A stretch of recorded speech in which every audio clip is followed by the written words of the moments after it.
Hello po muli mga kababayan, nagbabalik po muli ang inyong lingkod, si Katambay Manong po. Samahan niyo po muli. Magkomentuhan po tayo mga kababayan. Magandang umaga po muna, tanghali, hapon, gabi, madaling araw po sa ating lahat. Saan man sulok ng bansa o mundo tayo naroon, naway maingatan po tayo mga kababayan. Ito po, pag-usapan po natin mga kababayan, ito pong kay General Bato o Senator Bato mga katambay. Yung kanya pong talagang kaligtasan. Nailigtas po ang kanyang buhay sa kapahamakan dahil putok na putok po sa social media, mainstream media, na talagang yung pagbagsak po ng helicopter na naghatid po sa kanya. Doon po sa kanyang pinuntahan sa Baguio. At siya po yata yung huling pasahero po na sakay po ng helicopter po mga katambay. At isama rin po natin yung ginawa din po na talaga nang galaitin din po ang senador dahil po yung pong ginawa po ng PNP na talagang tanggalan po ng sahod o sweldo para po magamit ng pamilya ni Colonel Grijaldo dahil mismo yung kanyang pong may bahay ang nagreklamo po bakit daw po pinutulan ng sahod sa kabila ng wala naman po itong kaso. At ito po ay nagagamit po sa politika mga kababayan. Na politika po yata ayon mismo sa Senador Bato na politika si Colonel Grijaldo mga katambay. Kaya nga po galit na galit po siya na ang ating mga PNP chief ay napapatakbo na po at napapaikot na po ng mga politiko raw po. Hindi na raw po sila para sa bayan mga kababayan. Pakinggan po muna natin ang interview ni General Bato, yung pangyayari po dito po sa talagang trahedya po na nakakalungkot po mga kababayan. Can you confirm lang po kung kayo po yung ibinaba doon sa Baguio daw? Kayo po yung last na pasahero? Yes, yes. Opo. Ano pong nangyari, sir? I don't know. Basta hinatid lang ako sa Baguio din pag uwi niya. Yun na. May dumaan pa daw sa nag-gas up pa siya doon sa may somewhere in Pangasinan. In Binalunan ba yun? Oh, Binalunan, sir. Tapos paglipad doon na sa bumagsak sa may Gimba, Nueva Ecija. So may problema na ba kayo napansin doon sa engine, sir? Kasi parang nahirapan daw i-start bago kayo umalis. I don't know kasi pinick up nila ako doon sa Imos, Cavite. Hindi ba nagpatay na makina doon? Umaandar man yung makina. At saka very smooth man yung flight namin going towards Baguio. Napaka-smooth at masaya kami doon sa flight. Wala akong naramdaman na anything na unusual. Okay din panahon, sir? Very good ang weather. Wala akong nakitang bad weather. Ano pong ginawa niyo sa Baguio, sir? Meron akong engagement doon. Sir, ilan po kayo sa kayo yung nangyari sa Baguio? 3. Sino yung dalawa, sir? Aking security. Pabalik, sir, pabalik. Mag-isa na lang. Mag-isa na siya pagbalik. Ito ba yung first time nila ginamit yung sila yung Nung sumasakay na ako dyan ng mga yung panahon ng campaign period noon, sumasakay na ako. Kaya mga kababayan, hinatid po ang General Bato. Galing po daw siya ng Imos, Cavite at papunta po ng Baguio. Siya po ang talagang huling sakay mga kababayan. At talagang wala naman daw po siya. Yung tanong ng mga media, di ba? Kung sinasabi mahirap daw umistart. Pero ang paliwanag niya, umaandar na noong time na yon at hindi naman nagpatay ng makina ang piloto mga tambay. Kaya po, nakikiramay po tayo doon po sa nasawi na piloto po na naghatid po kay General Bato.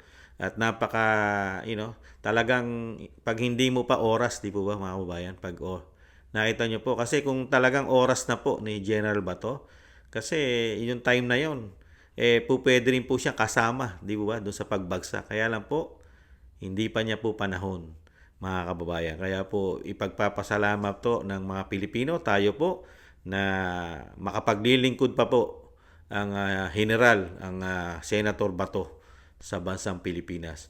At meron pa po sigurong sa kanya purpose na talagang gagawa pa po siya ng mga maraming kapakipakinabang, lalo po pagtulong sa Pilipino. Hindi pa po niya oras mga kababayan. Napaka swerte pa po. At dahil nga po, meron po tayo kasing Meron po kasi tayong hangganan eh. Talagang lahat po tayo naman ay papunta naman po tayo sa kamatayan. Panapanahon, talagang meron pong dulo ang lahat para po sa tao, mga tambay. Maraming salamat po. Siyempre po, nakaligtas. Kaya lang po, sa kabilang side naman po ay naikiramay po tayo sa pamilya po na mga nasawi po sa trahedya po ng helicopter. Sa kabila ng si General Bato ay hindi pa po niya oras, mga kababayan. Hindi niya pa oras. Nakaligtas po siya at ang kanyang mga security, mga kababayan. Ito po, ito naman po isa. Sundan naman po natin yung nakarang hearing naman po na nanggalaiti naman po nanggala'itin po ang senador, mga kababayan. Dahil nga po sa ginawa po ng mga kapulisan na talagang siningle out po yata nila ang Colonel Grijaldo, mga tambay. Pakinggan po natin.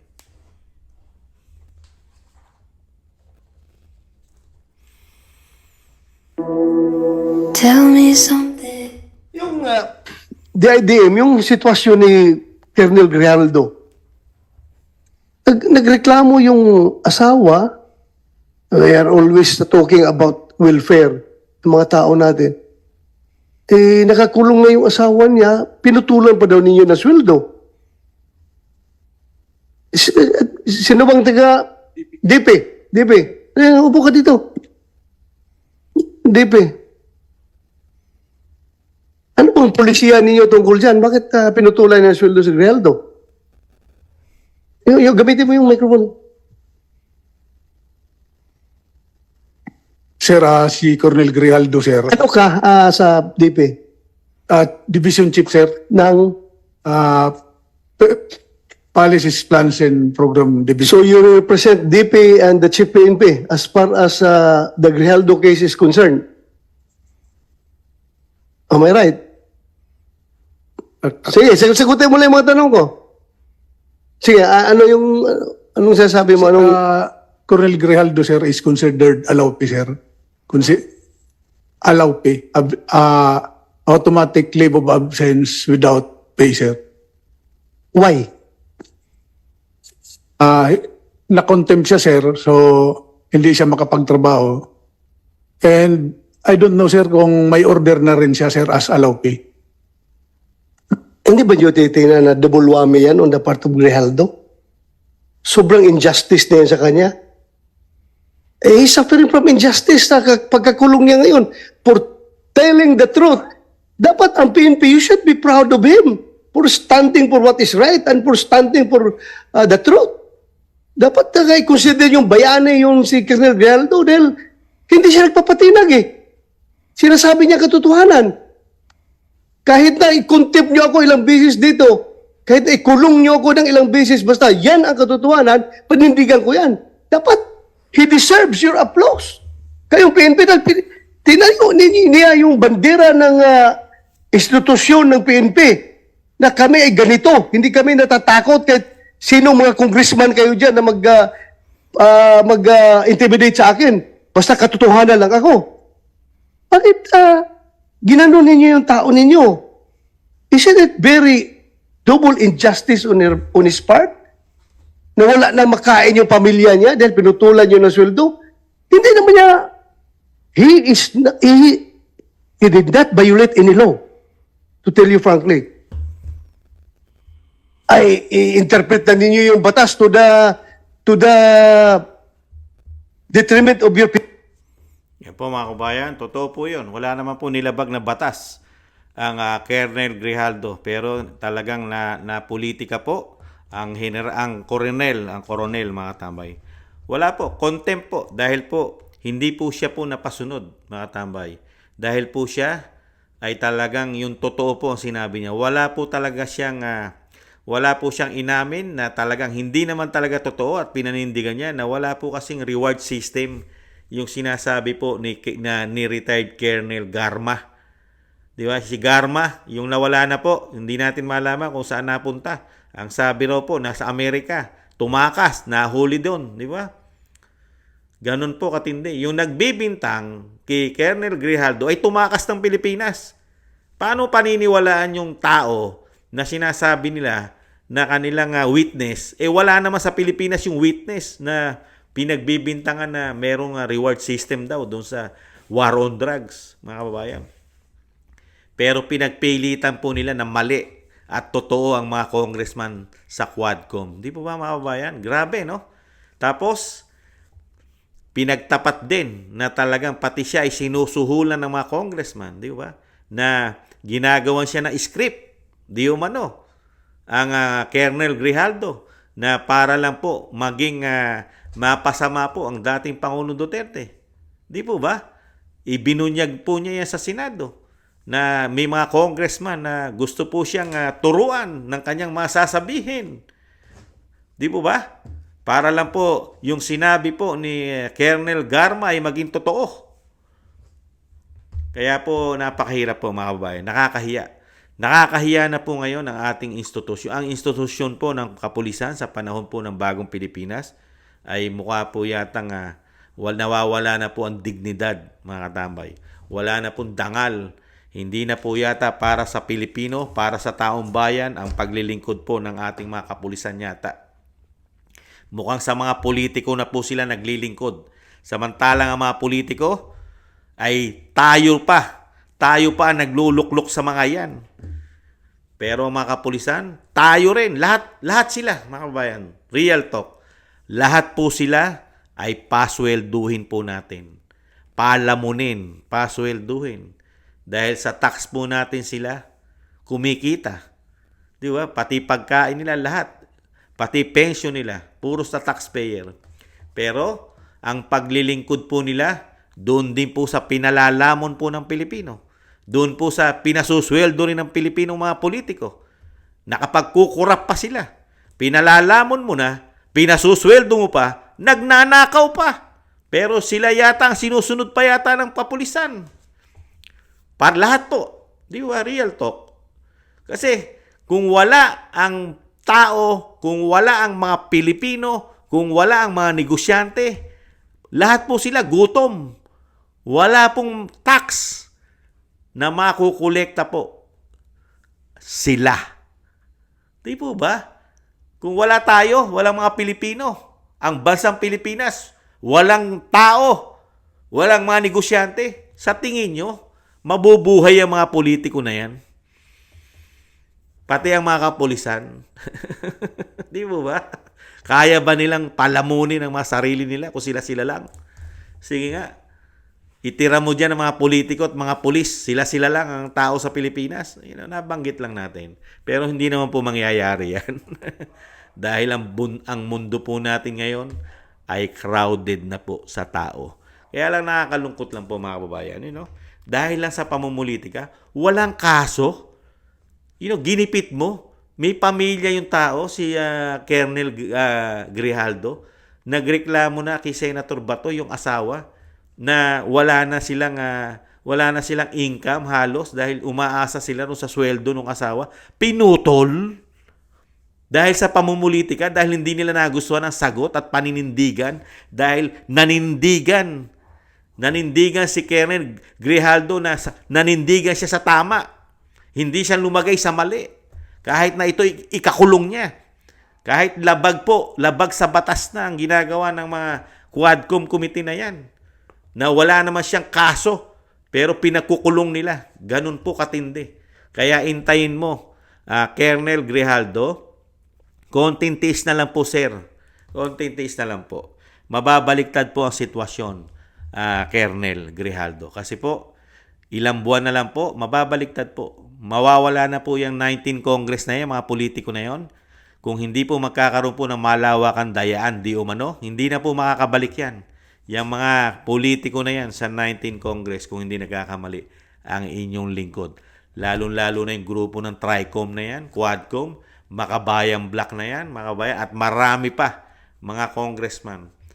Talagang markado na sila. Markado sila sa Vice President, sa mga Pilipino na ang Pilipino ay hindi na sasapalan ng pera katulad ni Colonel Grijaldo, na hindi mo kayang silawin. Kasi ngayon, napakarami po nilang nasisilaw, lalo sa social media. Silaw na silaw po yata sa pera. Mainstream media, hindi naman lahat. At syempre po, mga politiko. Dahil mismo, may mayor na nagpatuto sa Baguio. 7-7 daw. 7-7-7. Napakaraming milyon yun. Makisama ka lang sa programa nila. Hindi ka mawawala ng 7 million, 7 million, 7 million, 21 million. Easy money. Ganun po sila katindi. Tapos merong isang koronel na makabayan, hindi kayang ipagbili ang kanyang dignidad, kanyang pagkatao bilang Pilipino. Pero ang kapalit, gipitin mo, ipakulong mo. Samantalang yung mga kabaro mo, ka-uniforme mo. Sila pa mismo ngayon ang gigipit sa'yo. Anong klaseng institusyon ito? Mga walang bayag yata ang ating mga kapulisan ngayon. Yung mismong kabaro mo na gumagawa ng tama, hindi nagpapabayad, hindi nagagamit ng mga politiko. Samantalang kabaro mo yan, may sinumpaan ka. Sinumpaan mo maglilingkod ka sa Pilipino, hindi sa politiko. Maglilingkod ka sa bayan, hindi sa mga politiko. Di mo ba?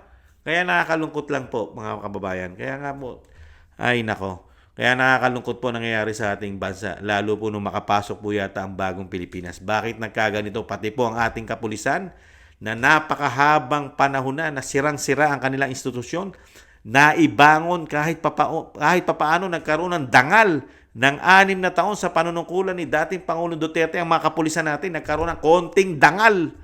Pero nung mawala na at nakapasok na ang administrasyon po ng Pangulong Marcos Jr., yung kakaunti, dinoble pa nila ngayon. Mukhang napasama pa ng husto, mga tambay. Mukhang nagpakababoy na po yata sila, mga tambay. Para po yata sila ngayon nagpapakabuhaya na rin yata. Dahil po yata sa pakinabang, hindi kaya. Nakakalungkot lang, mga kababayan. Kapwa mo ka-uniforme na alam mo naman sa sarili mo dahil nag-aaral ka rin ng batas. Dahil nga kailangan mo rin po yan sa profession mo bilang pulis. May kaalaman ka rin sa hustisya. Samantalang alam mo yung tao na ka-uniforme mo na isang koronel na wala naman sinasampang kaso sa korte. Doon lang nila nilagyan ng contempt sa Kongreso. Tapos, tinanggalan mo na ng sweldo. Ibang klase ka.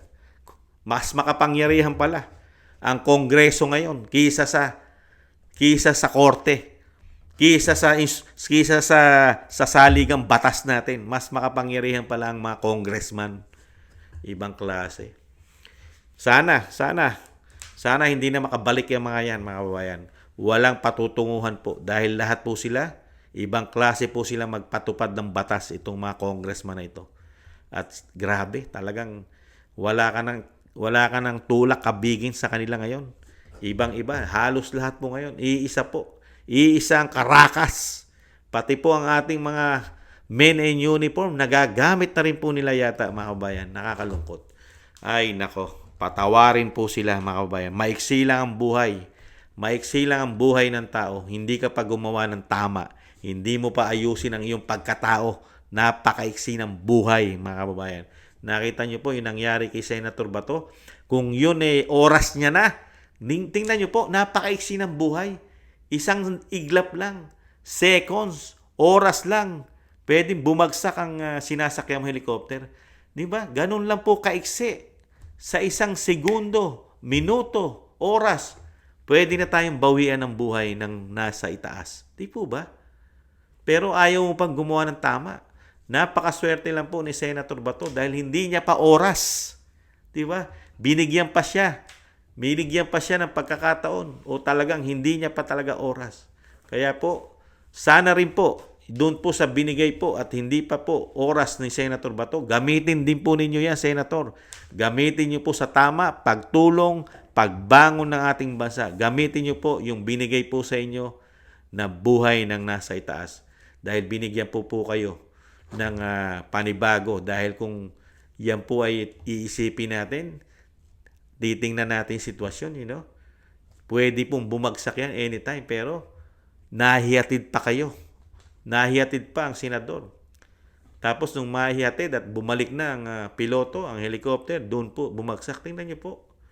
Talagang sana yung pagpapasalamat po at binigyan pa po ng pangalawang buhay ang Senator Bato, sana po gamitin po ito ni Senator Bato sa tama, lalong-lalo po sa nangyayari sa ating bansa. Gamitin niyo po, Senator, itama niyo po ang nangyayari sa politika, lalo sa inyong institusyon, sa Senado at Kamara. Sana po, pagka nakapasok na po, ang karamihan po na kaalyado niyo, itama niyo na po ang ating Kongreso at Senado, lalo-lalo po ang mga batas ninyo. Kailangan na po natin magkaroon ng bitay at drug test. Maisabatas na po yung drug test para sa mga politiko. At bitay, lalong-lalo para sa mga politiko. Kailangan po ng bansa yan, mga kababayan. Kailangan po natin yan. Muli po, si Katambay Manong, maraming salamat po sa mga gusto po ng ating Tambayang Makabayan sa YouTube at TikTok. At ganoon din po sa mga nagko-comment, like, share, and subscribe. Maraming salamat po, mga kababayan. At konting tiis na lang po, mga kababayan. Konting tiis na lang. At makakabangon pa po ang ating bansa. Lalo po ang pagdating po. Sana mapabilis po ang pagdating ng Agila ng Mindanao, mga kababayan. Paalam, ngata nawa, bye-bye.